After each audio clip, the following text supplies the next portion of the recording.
Hello दोस्तों, कैसे हैं आप। आज हम आपको हाल ही में आई मूवी अंडर पेरिस की कहानी सुनाएंगे। कहानी के आगाज में हम सूफिया नामी एक लड़की को देखते हैं जो शार्क रिसर्चर होती है। वह अपनी टीम के साथ पैसिफिक ओशियन में लिलित नामी एक शार्क पर तहकीक कर रही होती है। सूफिया और इसकी टीम काफ़ी अरसे से लिलित नामी इस शार्क को ट्रैक कर रही होती हैं और वो इसी सोच में होते हैं कि कब लिलित इनके रडार पर आएगी। और फिर हम अचानक से देखते हैं कि इस शार्क की आमद के सिग्नल इनको मौसूल हो जाते हैं। लिहाजा इनकी टीम के 4 मेंबर, जिनमें सूफिया का शौहर भी शामिल होता है, वो समंदर में जाकर इसका इंतजार करने लगते हैं। यहाँ सूफिया का शौहर क्रॉस दूर से एक मुर्दा स्पर्म वेल को जाल में फंसा हुआ देखता है और उसे ये देखकर बड़ा अफसोस होता है कि समंदर में इंसानों की वजह से होने वाली गंदगी की वजह से मरीन लाइफ अब खत्म होती जा रही है। यहाँ हम देखते हैं कि स्पर्म वेल हालांकि एक छोटा सा बच्चा होता है, लेकिन उसके बावजूद ये हद से ज्यादा बड़ा होता है। और फिर क्रॉस देखता है कि इस वेल का आधा जिस्म गायब है। वो ये सब सोच ही रहा होता है कि इसे किसने मारा है कि अचानक यहाँ बहुत सारी शार्क आ जाती हैं। क्रॉस इन शार्क को देखकर मुकम्मल तौर पर हैरान रह जाता है, क्योंकि 1.5 माह कबल जब इन लोगों ने इस शार्क को पकड़ा था तो इसकी लंबाई महज 1.5 मीटर थी और वो अचानक इतनी बड़ी कैसे हो गई है। इतनी बड़ी शार्क को देखकर क्रॉस कहता है कि इन्हें वापस जाना चाहिए, लेकिन सूफिया पहले इस शार्क का सैंपल लेने के ऊपर इसरार करती है। लिहाजा ना चाहते हुए भी क्रॉस इस शार्क का सैंपल लेने जाता है, लेकिन जैसे ही वो ऐसा करता है शार्क बहुत गुस्से में आ जाती है और वो बेरहमी से इन पर हमला करने लगती है, जिसके बाद वो एक एक करके इन चारों को मार देती है। ये देखकर सूफिया भी पानी में कूदती है और जैसे ही वो अपनी बंदूक से शार्क को गोली मारने वाली होती है, शार्क अचानक उसे समुद्र में घसीट कर नीचे ले जाने लगती है। लेकिन फिर हम देखते हैं कि वो शार्क किसी जाल में फंस जाती है और यहाँ हम देखते हैं कि सूफिया की टांग भी जाल में फंस गई है, पर सूफिया डूबने से पहले किसी तरह वो जाल को काट देती है और ऊपर आ जाती है। इसके बाद कहानी 3 साल बाद पेरिस के सेंट रिवर में मुंतकिल हो जाती है, जहाँ 2 आदमी मछली पकड़ रहे होते हैं और इनको जाल में कुछ अजीब सा नज़र आता है। ये असल में एक बम होता है और वो पुलिस को फ़ौरन फ़ोन करते हैं। इसके बाद हम पुलिस ऑफिसर आदिल से मिलते हैं, जो तफ्तीश करना शुरू करता है। इसके बाद वो मीडिया को बताता है कि इस नदी से वर्ल्ड वॉर 2 में इस्तेमाल हुए मिसाइल मिलते रहते हैं, इसमें कोई डरने वाली बात नहीं है। इसके बाद हम सूफिया को देखते हैं, जिसने शार्क पर रिसर्च करना छोड़ दी थी और वह अब एक एक्वेरियम गाइड की तरह काम कर रही थी और हम इसे बच्चों को शार्क के बारे में बताते हुए देखते हैं। इसके बाद वो अपनी ड्यूटी ख़त्म करके यहाँ से चली जाती है, जिसके बाद मीका नामी एक लड़की उससे मिलने आती है, जो कि एक मरीन लाइफ एक्टिविस्ट थी और मरीन लाइफ सेवर के नाम से ऑर्गेनाइजेशन चला रही थी, जिसका काम मछलियों को बचाना था। मीका सूफिया को अपने हेडक्वार्टर लेकर जाती है और वहाँ इसे दिखाती है कि वो शार्क जिस पर वो रिसर्च कर रही थी, अब कुछ ही अरसे में वो बहुत बड़ी हो गई है और वो जल्द ही सेंट रिवर में आने वाली है। मीका चाहती थी कि सूफिया दोबारा ऐसी शार्क पर रिसर्च करे, लेकिन सूफिया अपने शौहर की मौत की वजह से हिचकिचाहट का शिकार होती है। यहाँ मीका उसे बताती है कि वो इसी शार्क पर काम कर रहे हैं जिसने सूफिया के शौहर को हलाक किया था, जिस पर सूफिया रजामंदी जाहिर कर देती है, क्योंकि वो भी जानना चाहती थी कि शार्क इतनी बड़ी कैसे हो गई और कैसे एक समंदर में रहने वाली शार्क एक रिवर की तरफ आ रही है। मीका अपने रिसर्च सेंटर में सूफिया के ही ट्रैकर का इस्तेमाल करते हुए शार्क का सुराग लगाती है, जो कई साल पहले सूफिया ने शार्क के ऊपर नस्ब किया था। मीका इसे बताती है कि क्योंकि ये शार्क समंदर से शहर में आई है, वो इसे बाहिफाजत वहीं वापस भेजना चाहती है। सूफिया इस बारे में सोचने के लिए घर जाती है। फिर हम देखते हैं कि उसी रात मीका और उसकी एक फ्रेंड इसी जगह पर जाते हैं जहाँ बम पाया गया था। मीका वहाँ एक कार एक्सीडेंट की खबर सुनकर आई थी और असल में ये लोग देखना चाहते थे कि क्या ये लिलित शार्क अब यहाँ पर भी पहुँच गई है।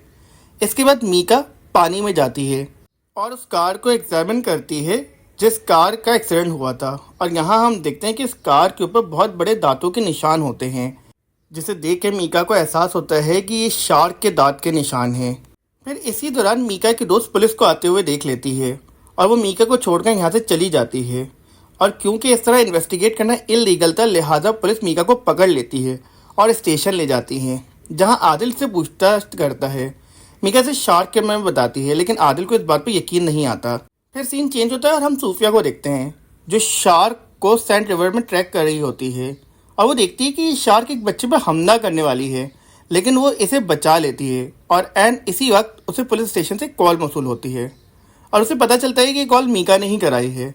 पुलिस वालों को मीका की बात पर तो भरोसा नहीं आ रहा था, लिहाजा वो सूफिया से पूछते हैं, तो लिहाजा सूफिया भी शार्क की मौजूदगी की तस्दीक कर देती है। पर इसके बावजूद भी पुलिस इनकी बातों को संजीदगी से नहीं लेती और वो रस्मी तौर पर जांच पड़ताल करने के लिए समंदर के अंदर जाती है और पुलिस को महसूस होता है कि वाकई ये खतरनाक शार्क सैंड रिवर के अंदर मौजूद है। यहाँ हम देखते हैं कि सूफिया पुलिस को इस शार्क की लाइव लोकेशन फराहम कर रही होती है, लेकिन मीका को खदशा होता है कि वो शार्क को नुकसान पहुँचाएंगे। लिहाजा वो अपने साथी को ट्रैकर हैक करके बंद करने का कहती है और इस तरह वो तमाम पुलिस वालों की जान को भी खतरे में डाल देती है। और फिर अचानक हम देखते हैं कि सूफिया के बाद शार्क की लाइव लोकेशन आना बंद हो जाती है और उसे कुछ समझ नहीं आता कि यहाँ क्या हो रहा है। और फिर हम देखते हैं कि पानी में मौजूद पुलिस ऑफिसर्स पर शार्क हमला कर देती है, लेकिन वो बर वक्त यहाँ से निकल जाते हैं। इसके बाद ये लोग ये सब कुछ यहाँ के मेयर को बताते हैं। मेयर ये सब कुछ सुनने के बाद इन लोगों को कहती है कि यहाँ कुछ ही अरसे में 3 लोन चैंपियनशिप होने वाली है, जो कि एक स्विमिंग कंपटीशन है और वो इसे किसी भी तरह कैंसिल नहीं कर सकती क्योंकि इसमें 1 अरब रुपए लग चुके हैं। वो पुलिस को हुक्म देती है कि वो शार्क को मार दें क्योंकि उस शार्क की वजह से इतने बड़े इवेंट को कैंसिल नहीं कर सकती। इसके बाद हम देखते हैं कि पुलिस के पास मीका की फ्रेंड गोइन आती है, जो पुलिस को बताती है कि मीका कुछ बड़ा करने वाली है क्योंकि मीका और उसके कुछ साथी शार्क को ट्रैक करने उसकी लोकेशन पर गए हैं। वो साथी पुलिस को बताती है कि उस दिन मैंने ही वो लोकेशन ऑफ की थी, जिसके बाद आप लोग उस वेल को ट्रैक नहीं कर पा रहे थे क्योंकि हमें लगा था कि तुम लोग इस शार्क को मार दोगे और हम इन शार्क को बचाना चाहते हैं। अब गोइन पुलिस के कहने पर उस लाइव लोकेशन को दोबारा से ऑन कर देती है, जिसकी वजह से वो दोबारा से इस शार्क की लोकेशन को ट्रैक करने लगते हैं। ये तमाम बातें सुनकर पुलिस भी मीका के पास जाती है और इधर मीका अपने काफ़ी साथियों के साथ सैंड रिवर में मौजूद होती है। इसका प्लान होता है कि वो सोनार सिस्टम के जरिए शार्क को अपनी तरफ बुलाएगी और जब वो वहाँ आ जाएगी तो वो इसे समंदर में छोड़ देगी। अब क्योंकि ये प्लान मीका का ही होता है तो वो पानी के अंदर कूद जाती है। यहाँ इसी वक्त पुलिस भी पहुँच जाती है।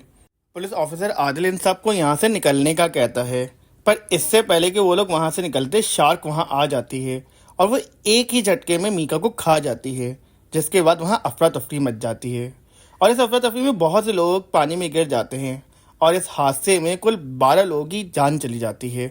इस बात से आदिल और सूफिया दोनों ही बहुत परेशान होते हैं और हमें पता चलता है कि इस जगह से पुलिस को मरी हुई शार्क भी मिली है। लिहाजा पुलिस उसे उठाकर अपनी लैब ले आती है। यहाँ जब सूफिया इस शार्क के ऊपर रिसर्च शुरू करती है तो उसे अंदाज़ा होता है कि ग्लोबल वार्मिंग की वजह से इन शार्क का माहौल भी बदल गया था, पर इन शार्क ने अपने आप को इस माहौल में ढालना शुरू कर दिया और जब समंदर की गंदगी की वजह से वहाँ पर खाना पीना कम होने लगा तो इन मच्छियों ने अपने आप को एडजस्ट करके समंदर से रिवर की तरफ आना शुरू कर दिया और अब इन मच्छियों ने अपने आप को रिवर में रहने के लिए ढाल लिया है और साथ ही इनकी नशोनुमा भी काफ़ी तेज़ हो गई है। अब जहाँ इन्हें बड़ा होने में सिर्फ 1 साल लगता था, अब ये 2 महीने में उतनी ही बड़ी हो जाती हैं। और जब सूफिया इसका पेट फाड़ती है तो उसे एक और बात समझ में आती है कि ये मादा मछली है और अब इसमें ये भी सलाहियत मौजूद है कि बगैर किसी नर मछली के बहुत सारे बच्चे पैदा कर सकती है। और ये बात बहुत ज़्यादा परेशान कुन थी क्योंकि इस वजह से इन मछलियों की तादाद में बहुत ज़्यादा इजाफा हो जाएगा, जो कि इंसानों के लिए बहुत ख़तरनाक साबित होगा। अब ये लोग ये सब कुछ जाकर मेयर को बताते हैं, पर मेयर को सिर्फ इवेंट की पड़ी थी और वो सारा इल्ज़ाम इन्हीं लोगों पर डाल देती है और इन लोगों को अपने कमरे से बाहर निकाल देती है। लेकिन आदिल और सूफिया को सूरत हाल की संगीनी का एहसास था, लिहाजा वो शार्क को रोकने का मंसूबा बनाते हैं। यहाँ ये लोग फैसला करते हैं कि इस जगह को बम से उड़ा देंगे जहाँ शार्क मौजूद है। इसके बाद मंजर चेंज होता है और हम देखते हैं कि सैंड रिवर पर फेस्टिवल मनाया जा रहा था और मेयर फेस्टिवल का आगाज़ कर देती है। फेस्टिवल के दौरान हज़ारों अफराद स्विमिंग करने के लिए सैंड रिवर पर उतरते हैं, तो दूसरी तरफ आदिल और सूफिया शार्क के मकाम पर पहुंचते हैं और वहां पर बम लगा देते हैं। पर इससे पहले कि वो लोग यहाँ से निकलते शार्क उन पर हमला कर देती है, जिसकी वजह से इनके 2 साथी मौके पर ही मारे जाते हैं। ये देखकर सूफिया और आदिल बम का ट्रिगर दबा देते हैं, जिससे यहाँ बहुत ज़बरदस्त धमाका होता है और बहुत सारे शार्क के बच्चे मर जाते हैं, लेकिन शार्क जिंदा बच जाती है और वो इसी तरफ जाती है जहाँ त्यौहार मनाया जा रहा था और वो लोगों पर हमला करना शुरू कर देती है। यहाँ अफरा तफरी के दरमियान पुलिस शार्क पर गोलियां चलाना शुरू कर देती है, लेकिन चूंकि हमने इस फिल्म के आगाज़ में देखा था कि इस रिवर में वर्ल्ड वॉर 2 के बहुत से मिसाइल मौजूद थे, लिहाजा ये गोलियां जाके इन मिसाइलों पर भी लग जाती हैं और जैसे ही ये गोलियां मिसाइल पर लगती हैं मिसाइल फटना शुरू हो जाते हैं, जिससे इस पूरे शहर में बड़े पैमाने पर धमाके शुरू हो जाते हैं। इन धमाकों की वजह से पूरे शहर में सुनामी आ जाता है और पूरा शहर ज़ेरे आब यानी पूरा शहर पानी में डूब जाता है और बहुत से लोग अपनी जान से हाथ धो बैठते हैं। इसके बाद एंड में वही होता है जो सूफिया ने कहा था कि शहर के डूब जाने के बाद पूरे शहर में शार्क का राज हो जाता है और यहीं इस कहानी का अख्तिताम होता है। अगर आपको ये कहानी पसंद आए तो हमारे चैनल को सब्सक्राइब ज़रूर कीजिएगा। शुक्रिया।